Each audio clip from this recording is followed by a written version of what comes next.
條片嘅你，我都相信咧，你已經 search 咗好多箍牙，而箍牙幫唔到你，而你嘅牙齒唔係因為你嘅牙齒唔整齊，你嘅顎骨嘅生長啊，各樣嘢令到你唔可以單純靠箍牙去做到啦。咁唔理啲乜嘢嘅原因啊，入得嚟呢條片，Hey give me a hug 係 We are wow nice sunshine。手術後嘅3個月，今日係12月6號啦。咁手術嘅時候係9月4號，而家咧我已經係咁樣啦，俾大家睇下我嘅側面另一邊咁樣，係啦。阿媽尼而家打香水中醫，但係咧講香港唔少入貨嘅，成日都冇貨嘅。咁之後嗰時問，之後中醫之後冇貨就冇買。今日就係家庭見證，係咁。一陣有嘢食，我哋影相啊嘛。大陸嘅，喺台灣嘅。因為我驚我哋，所以我。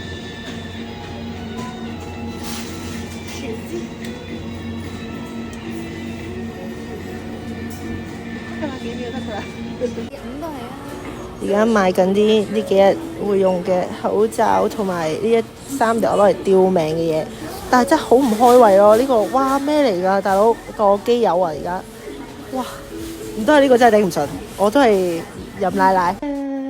我呢14日15日嘅住宿就係呢度啦，有個露台，跟住唔使做肉㗎啦，我哋。Hello， 今日咧就係手術嘅前1日啦，爆咗粒暗瘡，今日照去手術啦。而家咧就係嗰個情況啦，冇人同我講過做手術前係會驚，係會有一個情緒高低起伏。早幾日嘅時候經歷完一個好 emotional 嘅狀態，咁但係而家 OK 啦。聽日就去啦，頂硬上啦，亦都好期待呢個手術啦。第一次做呢個全身麻醉，所以係有少少驚，但係咧諗到之後就會好開心噶啦。咁同埋我最驚嘅唔係嗰個麻醉咯，其實最驚係手術完之後嗰個 recover。醫生都話你之後嗰個恢復係好辛苦嘅，所以要加油啦。咁咧希望喺呢度同大家嚟緊準備會做正顎手術嘅朋友講聲加油打氣啦。而家啲牙就係咁樣突咗出嚟啦，到手術前一刻咧，其實真係好似一隻老虎狗咁。繼續下先，好啦，聽日就係 big day 啦，嘟嘟。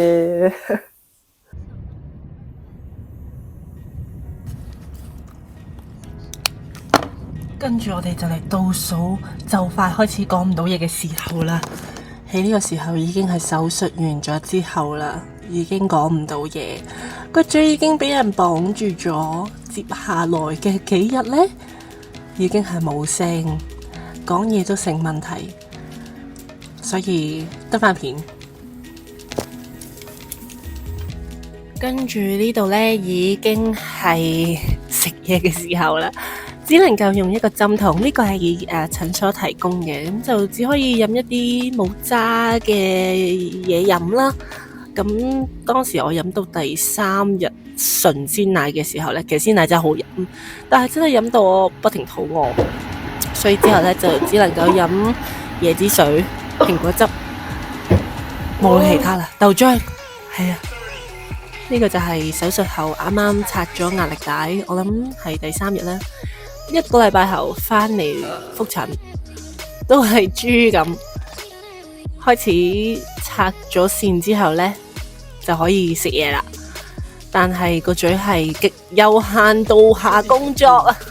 哎呀，個樣幾痛苦，但我仲夠膽去食意粉，根本冇諗過自己吞唔到落去。原來係嘅，真係爭啲近死自己。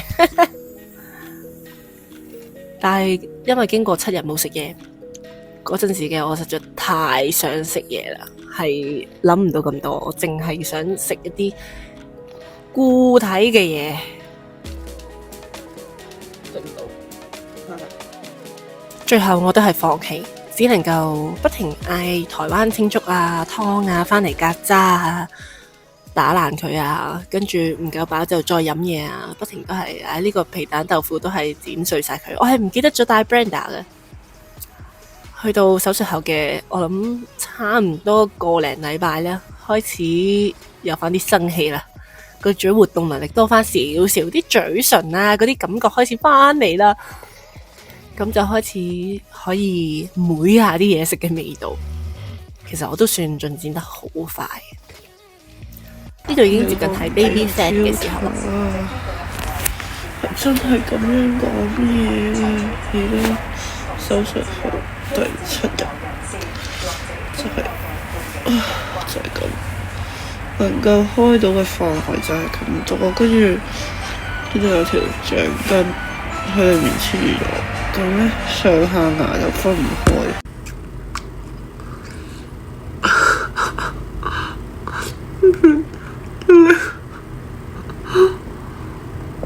我拎唔到呢塊落去，同埋我完全 feel 唔到呢排牙咯，咩嚟嘅呢排嘢？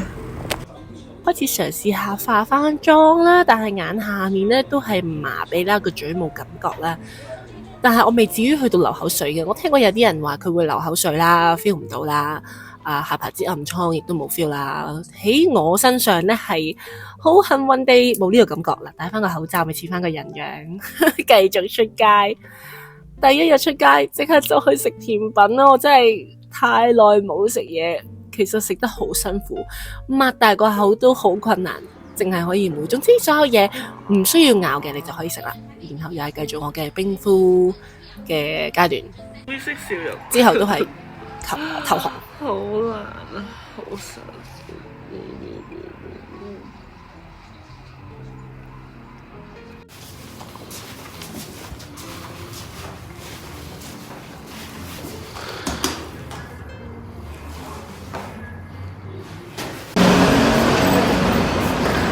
而家個樣係自帶咗瘦面、細面嘅 BB filter。第14日返香港嘅時候啦，當時嘅面部表情已經係做得到㗎啦。我真係好貪靚，唔係嘅，其實咧由細到大咧呢個樣咧未至於好困擾我嘅。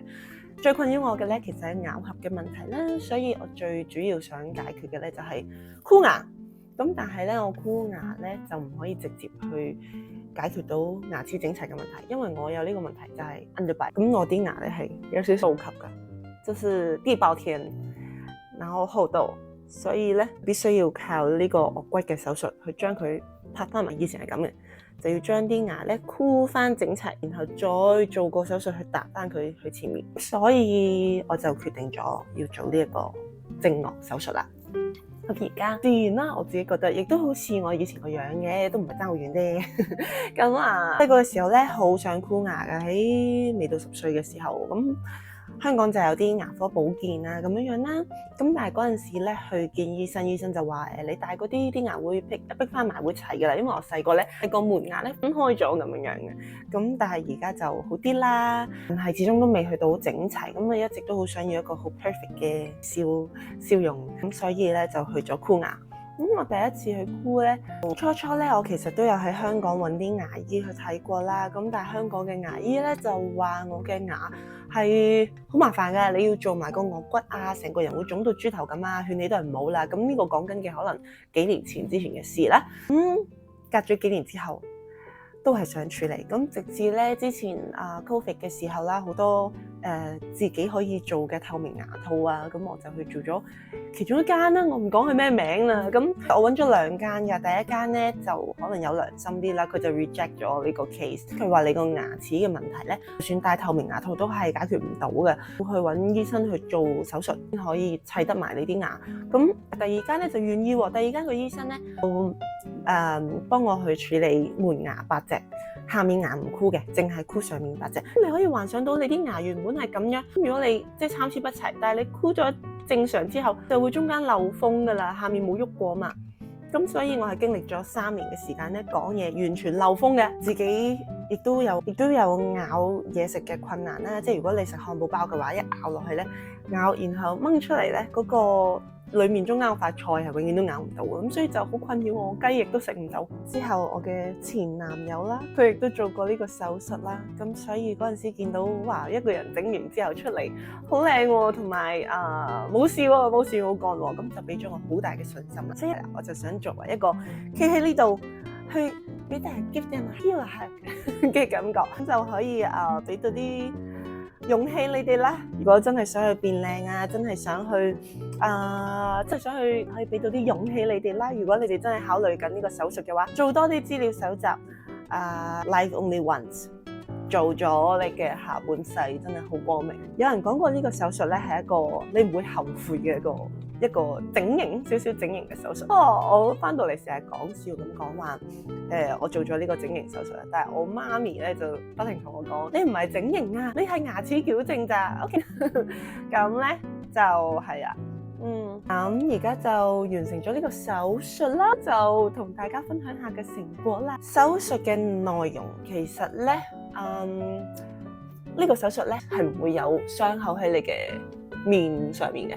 所有嘅傷口咧，只會喺個口腔裏面啦。你而家掀開咧，你會見到呢度係一集一集嘅。咁其實醫生咧就係打開晒你個口，即係咁樣撐開晒啦。然後喺呢度開一刀，跟住呢度亦都會開一刀。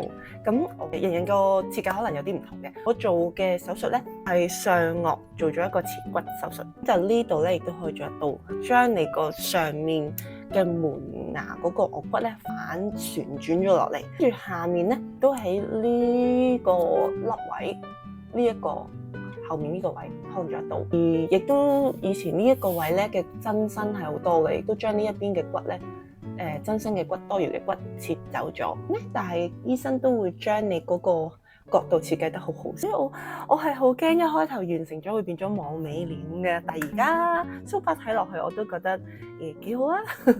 咁另一個我好在意嘅點咧，就係你手術都做咗一個雙側鼻甲骨嘅切除術，因為醫生好細心啦，佢係一個有耳鼻喉專科底嘅醫生嚟嘅，咁所以咧佢係幫我留意過點解我會有呢個顎骨過長嘅原因咧，就係細個嘅時候可能嗰個鼻敏感嘅情況啦，鼻甲骨裡面嗰個鼻腔太窄啦，咁所以就令到我用個嘴嚟到呼吸，咁所以我由細到大咧其實都用擘大口瞓覺，咁之後大啲嘅時候就會有用噴鼻劑啦，所以之後係用到個鼻呼吸嘅，咁但係呢個手術亦都希望將我最根治最原本嘅問題根治咗佢，咁咧就唔會話手術之後移翻位嘅，因為醫生亦都講到咧，如果你唔去搞掂原本嘅問題，因為如果你本身嘅問題係冇改善冇處理嘅話咧，手術之後咧你嘅骨頭亦都有機會會翻轉頭會移位嘅，咁所以我都好慶幸去遇到呢個醫生啦。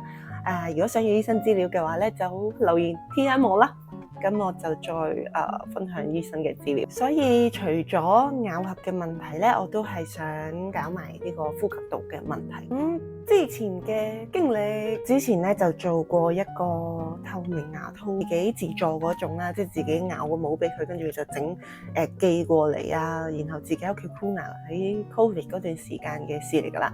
咁第一次箍牙之後咧，係發現啲牙咬唔到嘢食啦，咁就困擾咗我好耐，3年。咁所以3年之後，我都係覺得呢個問題要處理嘅。一共喺呢個時候咧，希望你哋各位咧都要揾到自己心儀嘅醫生，因為醫生嘅審美啊，佢做出嚟嘅作品啊，你要睇過自己中意，你先可以揾。因為我覺得呢個係一個100%嘅信任嚟㗎。交俾個醫生，嗰陣時醫生同我傾過手術點樣做啊，我都係咁就相信專業啦。手術後咧，其實就係最辛苦嘅時候啦。咁我有啲朋友咧都係做完呢個手術，大家都一致認為咧係好似死過一次咁樣樣。喺個頭7日裏面，第一晚你一瞓醒嗰下，你完全覺得個嘴唔係自己㗎，你好似咬住嚿膠喺入面咁，但係原來係你嘅顎骨嚟嘅，飲唔到水啦，唞唔到氣啦，吞唔到口水啦，嗰種感覺唔係痛，係麻痹啊，嗰個好唔舒服，呢啲位好鬆嘅感覺，嗰啲骨頭俾人拆散晒，係辛苦過死。跟住跟住嗰7日咧，你就會面臨一個冇辦法食嘢嘅狀態啦。你啲牙咧上下牙，我係有綁牙嘅，綁牙就係將你上下牙齒咧用幾條橡筋去黐住佢，所以你只能夠咁樣講嘢。咁你就只可以用一條飲管咧喺側邊吞啲嘢飲入去，就只可以飲冇渣嘅嘢食 ，not even 流質啊，係冇渣嘅。咁你7日之後咧，我先至突然之間知道原來人可以7日唔食嘢。咁我嗰排手術之前咧，我就做咗好多運動啦，令到自己增磅啊，食好多嘢啊。然後你就預咗手術之後有排你瘦啊。我大概係手術前咧增肥咗5 kg， 手術後咧亦都 drop 咗3 kg。咁所以就本身我唔係一個好中意食嘢嘅人嚟嘅，咁所以呢一 part 對我嚟講唔算太辛苦，都冇好飢餓嘅感覺，因為喺個過程裡面其實我已經淨係瞓同埋起身敷冰暖敷，頭3日暖敷，跟住就敷冰，就不停按摩，又淨係每一日諗要盡快好翻，然後就翻到去我要翻去工作啊，好多排山倒海嘅嘢等住我。咁所以喺手術之後咧，其實我休息咗大概7日，就已經係處理公司嘅嘢啦。咁但係就拎埋部電腦去台灣啦。有嘅手術係喺台灣做嘅，唔係純粹價錢嘅考慮啦，因為你都要飛嚟飛去。咁而呢一個過程包括咗術前嘅箍牙啦、術後嘅箍牙啦。你其實呢2年你要不停往返台灣，大概1至2個月就要翻去一次噶啦。咁我係考慮到成個醫院診所喺同一個診所裏面做嘅箍牙同手術啦，裏面醫生之間嘅溝通會好啲啦，同埋台灣係比較專門做呢一個手術嘅，咁我會有信心啲啦。講嘅話費用係真係好貴，而且因為嗰個手術時間佢哋都好長，所以我比較完之下，我都係會比較揀選去台灣。至於點解唔去韓國啊嗰啲咧？因為我覺得台灣嘅溝通會好啲，大家都係講同一個語言。第一日可以食嘢啦，終於去到第8日嘅時候，一拆咗嗰條帶，我個口只可以開到嗰2隻手指，就即刻去買咗個意粉，然後剪碎晒佢嚟吞落口咯。係突然之間覺得食嘢原來係咁重要嘅。喺嗰7日裏面真係好好懷疑人生，但係之後咧我就 keep 住1個半月都係食緊 baby food 啦，咁就淨係食粥啦，食啲流質嘅嘢啦，買嘢翻嚟自己打碎佢啦。咁其實基本上都唔使太擔心嘅，而家手術好先進啦，姑娘都會話俾你知點樣食。手術之後你真係要好努力，手術嘅康復咧完全靠你自己嘅。咁一開頭咧我只能夠開到2隻手指，即係打唔開個口，連擺嘢食落去都好痛苦。咁但係好開心，我係不停好大嘅動作去做開口嘅運動啦。咁所以我第3個禮拜咧，我已經開到3隻手指，而家已經係4隻手指，好大啊個口。關於醫療上嘅選擇啦，咁我就揀選咗台灣做啦。咁我都知道有啲診所咧係可以安排你喺香港嘅牙科度箍牙，然後手術先至飛台灣嘅。咁但係我都好慶幸，我最後都係揀選咗嚟台灣箍牙啦。價錢其實一樣㗎，箍牙嗰度因為隱適美度嘅價錢收費都係差唔多。但係就因為箍牙嘅醫生同埋手術嘅醫生可以有更好嘅溝通啦。譬如我嗰陣時咧，我係有剝牙嘅，我係剝咗呢2隻。咁剝牙嘅時候咧，醫生係有2個 plan 俾我揀，你可以剝前面細隻啲個，或者可剝後面隻大牙。咁點解咧？咁嗰陣時我就同醫生溝通啦，牙科醫生咧就即刻打電話俾手術嗰個醫生，就同佢講點解你要剝嗰隻牙，有啲咩分別，咁亦都即刻解釋到俾我聽啦。咁然後就可以等我自己去做翻一個選擇，去決定剝邊隻牙。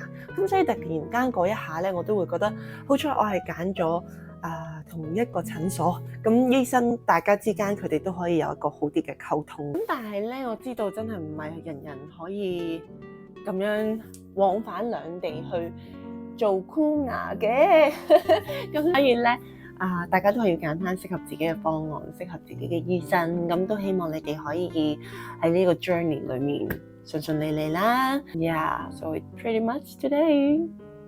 咁就 see you in the next video. Like and subscribe and follow.